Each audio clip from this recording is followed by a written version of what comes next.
En Europa nos estamos enfrentando a la peor crisis energética que se ha vivido en al menos 50 años. La comparamos con el primer embargo petrolero que sucedió en 1973, pero la crisis actual se siente aún peor porque en esta ocasión es una crisis energética mucho más grande. La magnitud de la crisis se está viendo reflejada en los precios, dado que están afectando a los hogares, a las empresas, las industrias y la economía. Los precios de la energía están rompiendo todos los récords. Las consecuencias para los hogares y las empresas ya no son sostenibles. Tenemos menos clientes que nos visitan y nuestras ganancias son menores. Es la combinación perfecta para el desastre. Sin duda. La economía de los países europeos está al borde de la recesión, por lo que el invierno será difícil de sobrellevar en estos lugares. En los próximos meses, Europa deberá responder una pregunta muy importante. ¿Cómo poder encender la luz si una gran parte de su suministro de energía desapareció sin previo aviso? Para lograrlo, los países necesitarán maniobrar el equilibrio de la oferta y la demanda de manera rápida y precisa, y tomar decisiones difíciles sobre cómo minimizar las dificultades que se presenten durante este invierno y el próximo. Además, Europa podría verse obligada a reexaminar su dependencia de los combustibles fósiles y considerar lo que algunos ven como el comienzo de una transformación fundamental de su sistema energético. El antiguo sistema que se usaba para responder a cada crisis de los combustibles fósiles, con el acaparamiento de más combustibles fósiles, ha dejado de ser factible. Si hay un lado positivo de este año horrible y traumático que se vivió en Europa, es que se ha restablecido el debate energético para siempre.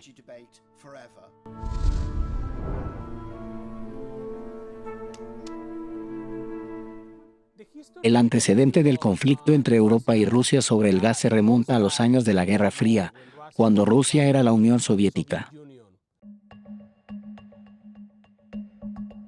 Poco a poco, Europa se volvió adicta en cierto modo al gas barato soviético y ruso. Era abundante, asequible, estaba a la vuelta de la esquina y se convirtió en la columna vertebral de la industrialización europea. Europa utiliza el gas para la calefacción, para la producción industrial de materia prima y como fuente de energía, y para la producción de energía. El gas natural es muy importante para estas economías. El flujo de gas ruso en Europa solo aumentó después de que Putin asumiera la presidencia en el año 2000 y se duplicó su producción a través de la empresa energética estatal Gazprom. Este yacimiento de gas es la base del poder y la riqueza de Gazprom y del renacimiento de Rusia como potencia en el escenario mundial. Para 2021, la Unión Europea obtenía más del 40% de sus importaciones de gas natural de Rusia. Pero detrás de toda esa energía barata, había un problema. Si bien el gas ruso era barato, también era una herramienta para que el Kremlin ejerciera presión política y económica. En esta crisis en particular, Vladimir Putin vio la oportunidad de utilizar el gas como una herramienta para presionar a Europa. Para mucha gente, la crisis energética comenzó cuando Rusia invadió Ucrania en febrero, pero para los que formamos parte del mercado energético comenzó mucho antes. Hace un año, entre septiembre y octubre, Rusia comenzó a reducir el suministro de gas. Nos enfrentamos a una crisis energética que empeora antes de que llegue el invierno. Los precios del gas han alcanzado máximos históricos y los suministros se están agotando. Rusia dijo que tuvo problemas y dificultades, pero es seguro que estaba cortando el suministro para el resto de Europa. Y esto provocó que los precios comenzaran a subir y que alcanzaran rápidamente máximos históricos. La situación empeoró en 2022, particularmente después de la invasión de Ucrania.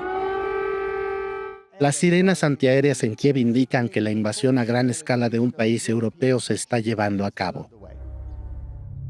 Vimos que los precios se dispararon porque todos tenían miedo del impacto real que tendría este conflicto sobre la infraestructura. Y después vimos que los países occidentales comenzaron a imponer sanciones. Putin eligió esta guerra, y ahora él y su país asumirán las consecuencias. Fue entonces que empezamos a ver cortes en el suministro de Rusia hacia los países europeos. De alguna manera, Rusia continuaría exportando gas a Europa a pesar de la guerra, pero a lo largo del año esa esperanza desapareció. Los suministros fueron recortados gradualmente durante el verano en Nord Stream, el gran gasoducto que lleva combustible de Rusia a Europa, y al final se detuvieron por completo. Y el mercado se dio cuenta de que esos suministros probablemente no iban a volver. A finales de agosto, los futuros del gas natural se dispararon más de 7 veces con respecto al año anterior.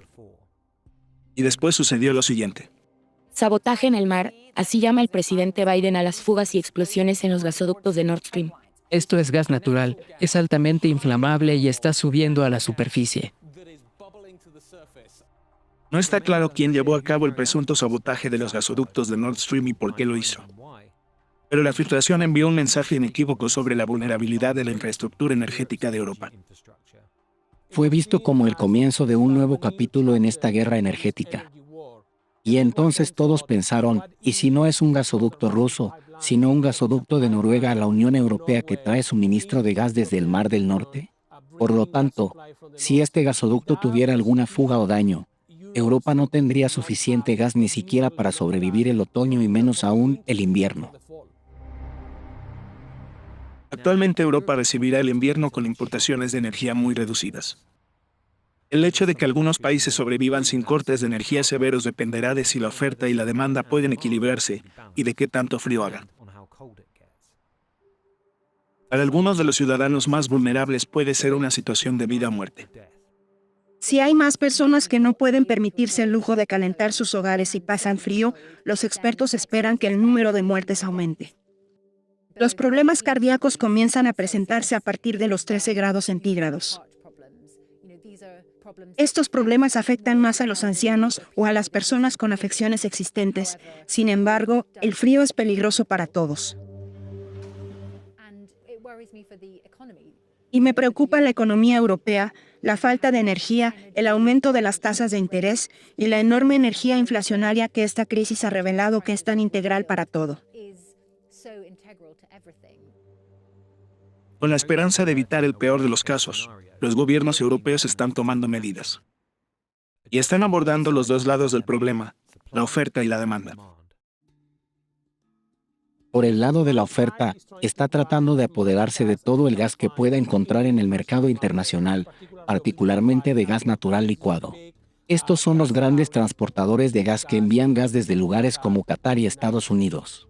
El gas natural licuado ha sido nuestra salvación en estos tiempos.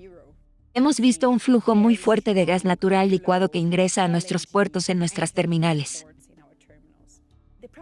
El problema es que Europa ahora enfrenta una falta de infraestructura para importar ese gas. Podemos importar gas de otros lugares, pero estamos muy limitados por la cantidad de instalaciones de importación de gas natural licuado que tenemos. Y en este momento, se están llevando a cabo planeaciones para construir 25 de estas instalaciones en toda Europa. El primer par estará listo este invierno, pero en 2023 tendremos más, y eso definitivamente será de gran ayuda. Pero para aumentar la importación, se necesitarán nuevas construcciones no solo en el lado europeo, sino también en el lado estadounidense. Una de las fechas que la gente espera con ansias es 2026, que será cuando haya mucha más capacidad de exportación de gas natural licuado en Estados Unidos. Pero falta mucho tiempo para eso, y ese es el mayor problema que presenta la construcción de infraestructura. Mientras tanto, otras fuentes de energía más polémicas tendrán que compensar el déficit. La crisis energética en Europa ha provocado lo que llamamos el regreso del carbón. Estos países estaban tratando de deshacerse de la fuente de energía más contaminante, y al menos a corto plazo, no podrán hacerlo. En Alemania, que ha luchado para eliminar el carbón en los últimos años, la crisis energética ha prolongado la práctica de arrasar pequeños pueblos para extraer el carbón del lignito enterrado debajo. El Mevat fue allanado para permitir la expansión de esta enorme mina de carbón a cielo abierto que abastece a una central eléctrica local, que es una de las más contaminantes de toda Europa.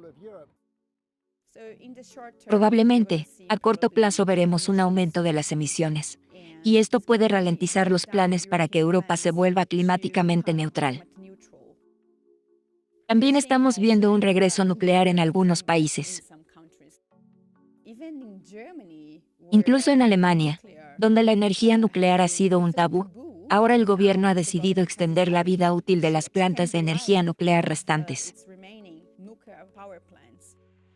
Países como el Reino Unido y Suecia también esperan poner en funcionamiento más energía nuclear, aunque faltan años para que las nuevas plantas entren en funcionamiento. Aunque a corto plazo la energía nuclear está demostrando ser más un obstáculo que una ayuda. En un caso muy inoportuno, aproximadamente la mitad de la gran flota nuclear de Francia actualmente está cerrada por reparaciones. Con esa enorme flota de energía nuclear, Francia ha sido un orgulloso exportador de energía para el resto de Europa. Ahora espera necesitar importaciones de electricidad, y eso cambiará la dinámica para todos los países que rodean a Francia. El Reino Unido, Alemania, España, todos tendrán que enviar importaciones a Francia. Y eso significa que ellos también tienen menos electricidad. Sin una forma inmediata de que Europa compense el déficit en el suministro de energía, entra en juego el otro lado de la ecuación, reducir la demanda. Muchos países han elaborado pautas para que los hogares y las empresas reduzcan voluntariamente su consumo de energía, como limitar la calefacción en las oficinas, apagar las luces por la noche y usar la secadora solo a ciertas horas del día. La medida más importante que pueden tomar las familias europeas es hacer lo posible por bajar el termostato. Si bajamos el termostato a 19 grados, la demanda europea de gas probablemente bajaría entre un 5 y un 7%. Pero gran parte de la reducción necesaria en la demanda de energía no necesitará ningún impulso especial de los gobiernos. Inevitablemente sucederá solo porque los precios de la energía y de todo lo demás son muy altos. Estamos viendo que algunas empresas están reduciendo su producción. Es posible que algunas de ellas nunca puedan volver a los niveles de producción que tenían antes de la crisis. La mayoría de los productos han subido de precio. Estamos hablando de que todo sube mínimo un 15 o 20%. Nuestras ganancias son cada vez menores, pero también la afluencia de clientes es cada vez más baja. La gente necesita más dinero para vivir porque todo está subiendo. Y ahora muchas empresas simplemente están cerrando.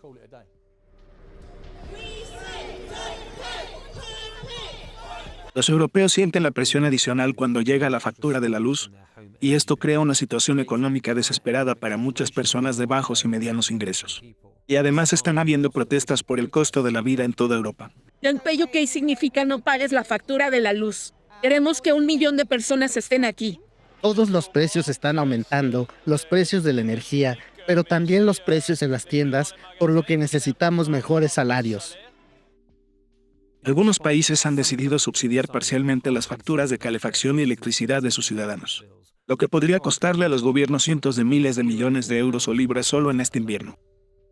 También presenta problemas para el lado de la oferta. El problema con los subsidios y las brechas de precios para las familias es que impiden que la señal de precios llegue a los hogares. Y significa que las familias no tienen el incentivo de ahorrar para economizar para tratar de consumir menos que el invierno pasado. Por lo tanto, es un equilibrio muy difícil y precario entre ayudar a las familias y protegerlas del impacto de los precios altos, y dejar que el mercado funcione y reduzca la demanda para que tengamos suficiente gas para pasar el invierno. Una de las cosas que podríamos hacer es proteger a las familias más vulnerables, los pobres, la clase trabajadora, pero en este momento, la mayoría de los países europeos protegen a todos. Es posible que Europa no haya encontrado la solución perfecta para el dilema de la oferta y la demanda, pero a medida que se acerca el invierno ha logrado algunos avances. Muchos países han construido sus reservas de emergencia de gas natural, lo que ha hecho que los precios del gas bajen desde el punto máximo a finales del verano. Y los pronósticos predicen temperaturas invernales relativamente leves.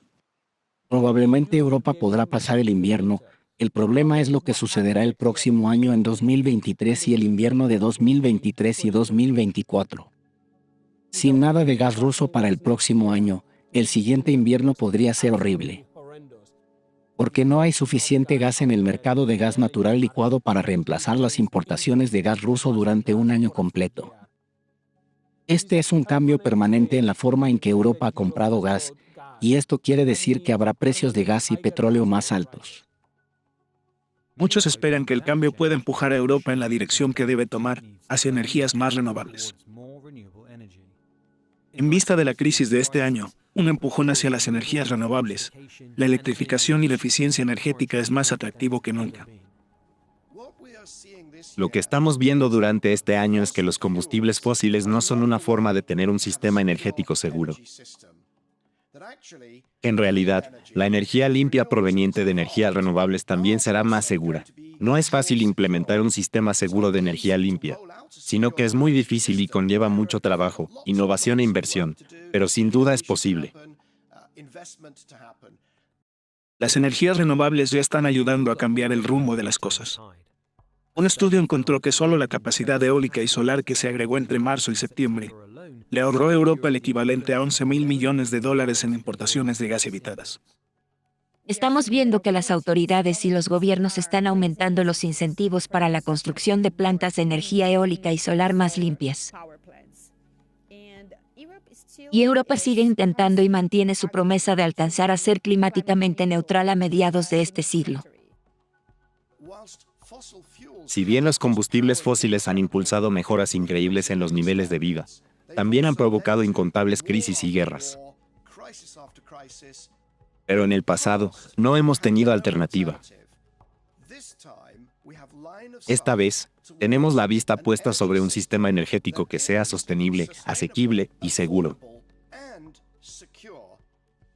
Y si hay algo que aprendimos este año, fue que hay que trabajar con esa visión en mente para llegar a nuestro objetivo más rápido.